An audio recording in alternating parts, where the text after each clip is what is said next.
Hey, what's up? Welcome back to South 10 Beer Reviews. I'm Tyler. Thank you so much for stopping by. Tonight we've got a beer from Sierra Nevada, but before we get into it, just wanted to encourage you to hit that subscribe button if you like what you see. All right, so a couple things. I guess first off, I can introduce the beer. This is going to be Sierra Nevada's Atomic Torpedo, which is a juicy West Coast double IPA coming in at 8.2%. It says, Atomic Torpedo is our East Coast-West Coast hop collision, unleashing the joint power of two styles, juicy East Coast IPAs and dank West Coast IPAs.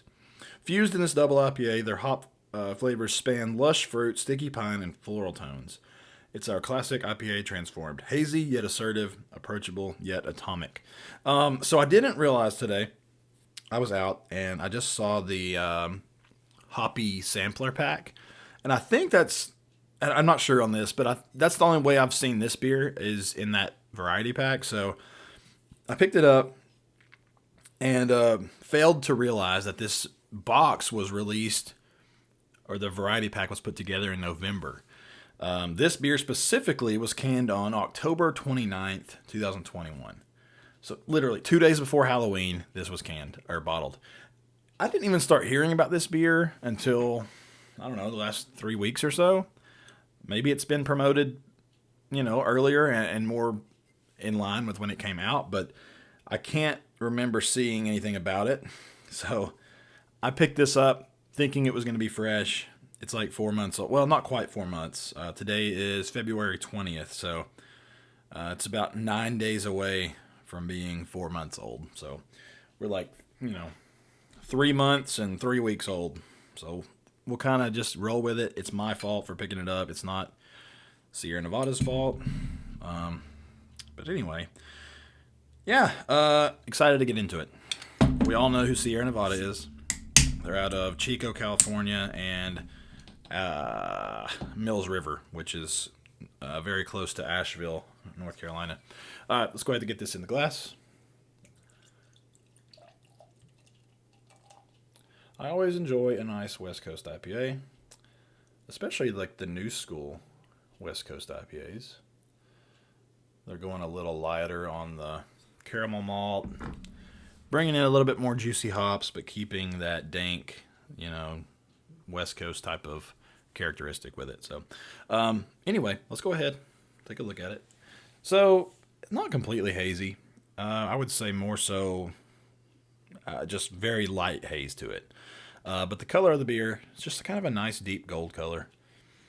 You got some carbonation bubbles streaming up. It's got a very frothy, very creamy, tight bubbled off-white head there. But yeah, it looks pretty decent. Let's go ahead and shove our nose in this thing.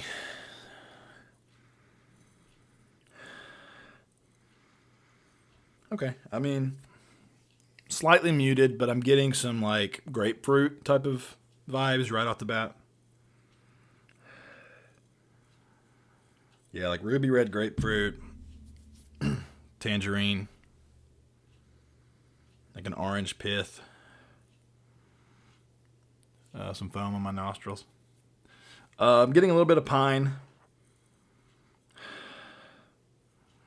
It's actually coming across a little bit floral, or a little bit more floral than I thought it was going to be.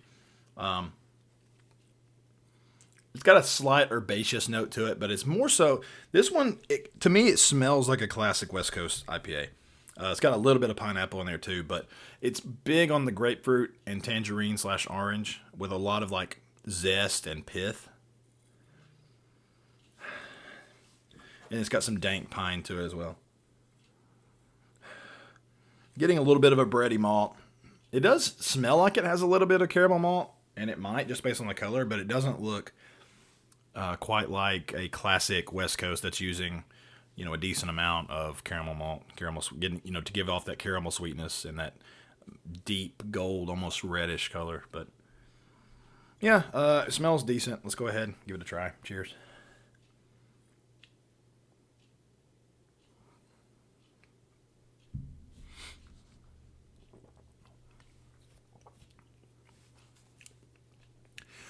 Yeah, not bad. Not bad at all, really.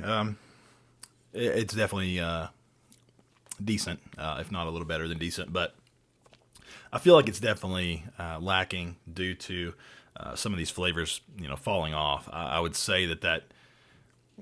I mean, I can't imagine this is what it would, was supposed to be. Basically, I think that this has to have fallen off. But to me, straight up, it just reminds me of a West Coast IPA. I'm not getting a lot of new school vibes from it. It's got a very distinct malt profile to it. It's kind of got that pine saw, like floor cleaner type of thing going on. Piney, citrusy, floral.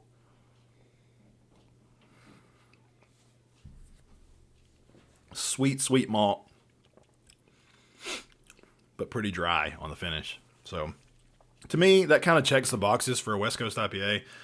I'm getting a little bit of pineapple as well in there. It's not very prominent, but it's definitely there.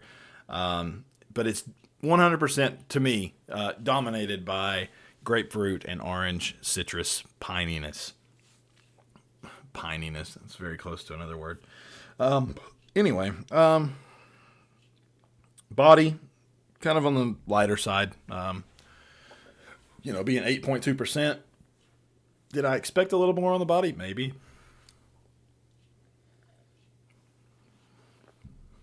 I retract that statement. I would say it's got a medium mouthfeel on it, to be quite honest. It's not thin. This is actually getting a little better with each sip. It's quite drinkable. But if you don't like a West Coast IPA, you don't like that bitterness in there. You don't like that pine. It's a little bit more on the pithy and zesty side to me rather than juicy and tropical or whatever. So if you're not a fan of that, I don't know that you'll like this beer. But if you do, dabble in classic, IPAs, classic West Coast stuff, this might be something that you would enjoy. I would love to have had this fresh. I mean, it bummed me out when I opened the fridge and, started looking at the dates on these and they were all from October, because this is literally I don't think this variety pack has been out for long. I definitely have not seen it in our area until probably a week ago. So if that's the case, that sucks on whoever the distributor is, but these beers have been in package in that box since November, and if we're just now getting them, that's garbage. But what can we do? That's why I'm drinking this for what it is. I'm probably not gonna even rate this one because I bought it not knowing that it was an older beer. But I'll rate it on what it is based on right now. And to me, I would say right now, I would probably give this like a 3.7, somewhere around there. I think it's still tasty. It's decent. Maybe better than decent. I mean, it's just, I think that it was probably a lot better fresh and had a lot more to it. But, this stuff happens. It's a normal thing. So what can you do? Nothing. But anyway.